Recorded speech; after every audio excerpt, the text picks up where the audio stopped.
Good morning, everybody. Down here in the CNC shop, getting things going for the day, and figured I'd just film kind of an update video, kind of a quick shop tour. We are in full World Cup prep and Mod Nats prep.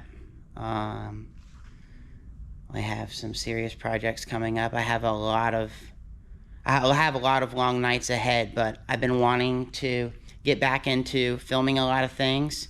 I really don't think a good majority of people have a bit of a clue what really goes into one of these engines, at least at this shop.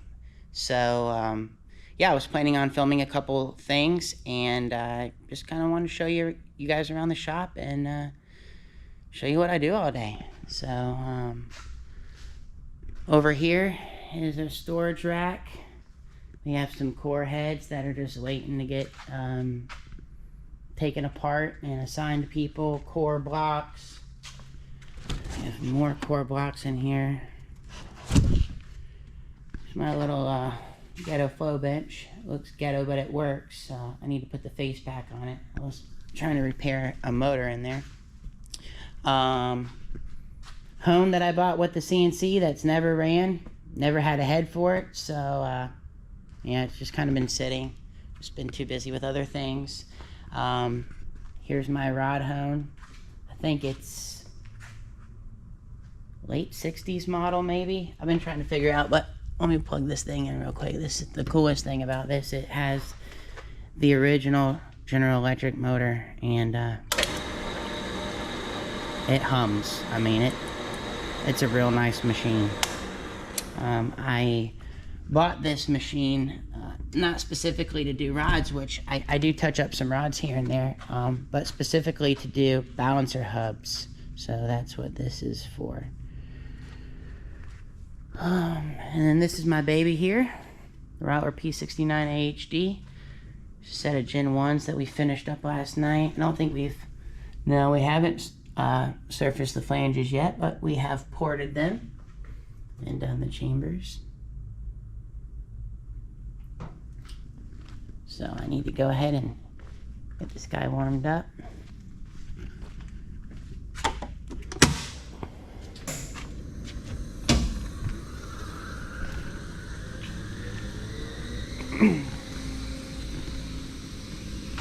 Here's the match to that guy.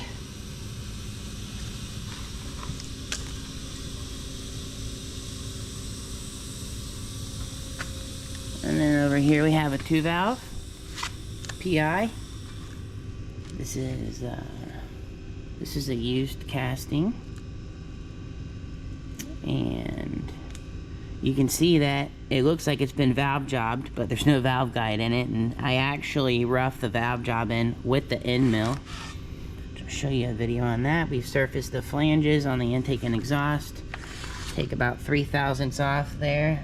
And this one actually had a lot of corrosion. You can see where I kind of welded it, so that's why it's down here. It actually has one little low spot right there. I'll take it back up to the shop, touch it, and then we'll do like another 2 thousandths skim on the flange, and it'll be good as new. Here's Thomas's car, getting the front half done, hoping we'll find some time to do that here in the next month or so. Here's my little next gen skimmer. Pretty cool. I'll make another video. Actually, I have another video showing how all this works. I just need to finish editing it.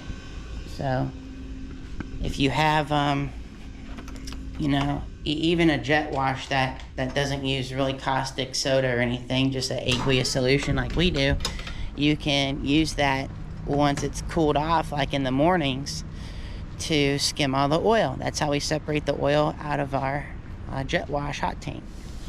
So the CNC is not connected to the rest of the other shops because that's the only part of this area that has 3-phase.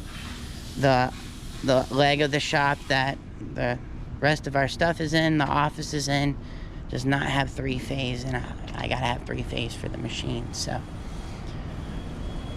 couple hundred feet walk. I probably average 15,000 steps a day, so I apologize in advance for the noise, but now we're about to walk into the machine shop. And some of you guys that are, you know, familiar with the modular community, you might recognize one of the guys in here. I actually just brought on my good buddy Jason Hager. So he'll be helping me out in the shop. I'm super excited to have somebody that, you know, I can trust and somebody I get along with and get to hang out with my homie a little bit more. Typically, we've just been, you know, doing sick week and maybe catch lunch once or twice a year, which is kind of bullshit. But we were both so busy, so I think that's going to go good too. But anyways, let's go into the machine shop and we will see what we have here. Just some incoming storage. Some of these are going to be like long-term projects for friends. Here's my little knee mill. This is what I use to pin all the trick flow adjustable crank gears. I just filmed a video on that. That should be up here shortly. Sue valve grinder. It's fitted with an AccuChuck. These are a little MSC lathe. It is just like a Taiwanese lathe. It's got a decent import chuck I put on it about a year ago. It will hold a few tenths tolerance and about a tenth in roundness. So it does everything that we need it to do. I literally do not know how anybody has an automotive shop, whether it just be a mechanic shop or a machine shop, and not use the lathe every single day. This is the most important machine in our whole facility. Over here we have just, you know, basic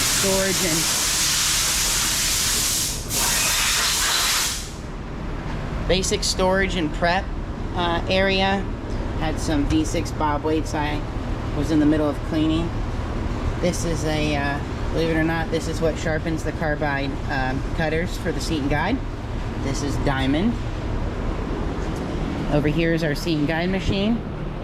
It's a Peterson TCM 25, nothing super fancy, but when you got good tooling, works pretty good. It's got an airflow table, and it's got airlocks for the axes, so, or the planes, whatever you want to call them, instead of having a handle. So once you get everything lined up very precisely, there's no movement when you're clamping it down. Here's some 3 valves that we got going on. These are waiting for guides to be put in them. They've already been faced. We do the valve cover rail on these as well. We have more down here. It's our old balancer, 1996 model. This thing's a champ. We've put a couple control boards in it, but it's probably balanced over 1,000 crankshafts in this shop. And it holds a very good tolerance. You could take it apart, run the crankshaft all year, you know, put 100,000 miles on it, come back, put the same bob weights on it, and it's going to be within 0.2 of a gram. This is Frankie. He's my right-hand man here. He does it all. Sizing some guides right now. Or no. He is prepping. He's prepping a set of 3 valves. So this is the last step before we go to the surfacer. That is not a regular cut tap he's using. That is actually a clean out tap from Baylax. This is our honing station from Goodson. What a great investment. I wish I would have got this sooner. Very, very, very good. This is our jet wash. I think it was made in 1987. I just put a new pump on here last year, and I was actually able to call up the original manufacturer, and they sold me the pump. And the coolest thing was the lady that took the order told me that she knew exactly, she knew all the part numbers for this thing. She told me that was the year that she started there, so I thought that was pretty cool. Here's our aqueous wash tank.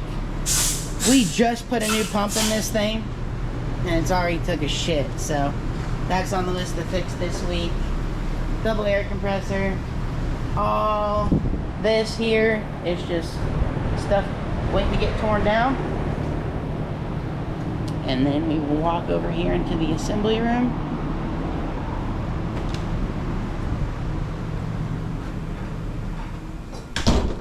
Hi, sir. Hello. What's up? All right, so this is the assembly room here. We have a couple of our cam degree engines, GT500 stuff. Got a little chilly last night, so that's why my sweater's up here. Coyote stuff. We have all the heads to interchange. So like down here's a Gen 3 head, Gen 1, Gen 2 stuff, and then 4-6 stuff. We can put a 2 valve, 3 valve, 4 valve, whatever we want on here to set cam timing up. Here's a set of 3 valves I finished up last night. It came out really nice. You can see we put a lot of attention to detail, you know, in the chamber area, making sure the top cut comes out, and there's a lot of power to be made in these heads.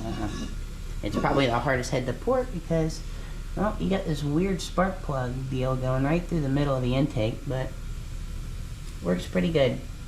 But yeah, sometimes it's hard to believe that these heads have, you know, these heads probably had 150 to 200,000 miles before they even got here, and they're close to being 20 years old this time. So this is my buddy Jason. For those of y'all that don't know who he is, he goes by 2 Chains on Facebook. And I'm glad to have him here. We're working on putting a set of 2 valve PIs together right now. He's already test spun everything. Got the valves in, lubed, got the seals on. And we're gonna film multiple videos on, you know, what all goes into this. But just a little sneak peek, you know, last night I went ahead and blueprinted everything. So here's our blueprint sheet. Okay. So we're checking everything. And so once that's done, we're gonna take everything apart pretty much and test spin the cam, make sure everything's good still there, make sure everything's clean, and then all that's left now is he's got to put the springs and retainers in, and then we're gonna plug it, get them wrapped and packed for shipping. All right.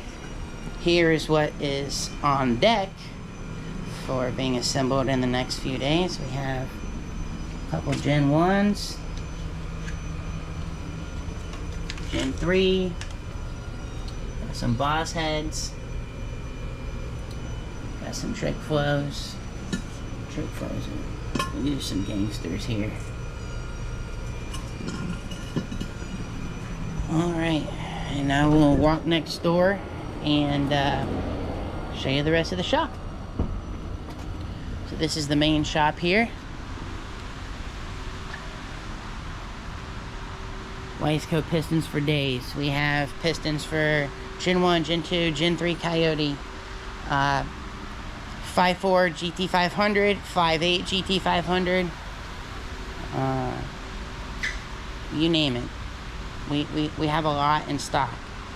Some things I don't have even listed on the website right now. Over here is my welding area. I have a couple of sets of heads here, and they're just waiting for me to pull the exhaust seats out. I do that by TIG welding them. Valve spring storage. I only use pack for valve springs. We have some more storage up here. Here's our old lathe that we've kind of converted into just being just for polishing cranks and camshafts. Glass cabinet, and then just miscellaneous storage back there. Right here's my buddy Brian Cummins' engine. We were working on this pretty hard. We were working on this engine pretty hard Thursday night, this last Thursday night, for FL2K. Found an issue with the thrust and converter spacing. Thought, you know, we thought we found the problem, but there's obviously some obstruction in the oiling system somewhere. So I'm gonna take that apart later today, and I'm gonna film that too. I can't remember all the specifics he told me last night, but This thing makes well over 2,000 horsepower, and it's got a lot of laps on it, so I'm really interested to see how everything looks. I just took a walk outside because the air compressor's on, so I'll actually walk out this way and we'll walk through the front office. And while I'm here, I guess I'll show you my, I guess, newest purchase. 96 Cobra. Needs a detail now. It was really good looking the other day until some people pressure washed over here. But yeah, it's a 96 Cobra. It's got a hurt bottom end, but we're gonna throw a 2 valve in there with a turbo and just, you know, go hurt some feelings with that. So anyways, we'll take a walk through the front office here.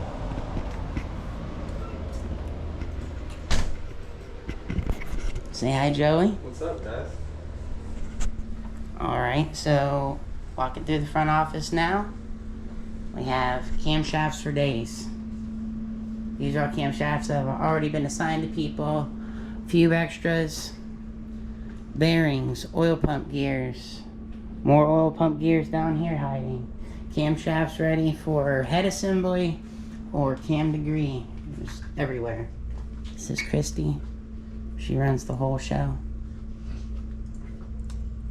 Go ahead and show them the screensaver. Oh. Yeah, just in case y'all didn't know. My lady is the camshaft queen. That's because I'm the camshaft king. But anyways, this is my desk. I used to sit up front until I, brought more people in, but this is the desk where my old buddy Dave used to sit every day, and this is actually his old desk, so pretty cool. Definitely running out of space here. It's just kind of shipping and receiving area. A lot of times Christy will have orders staged up, and if we're just waiting on something like she does here, this order's probably waiting for a part or two. We export a lot more than most people think. She's very good with that.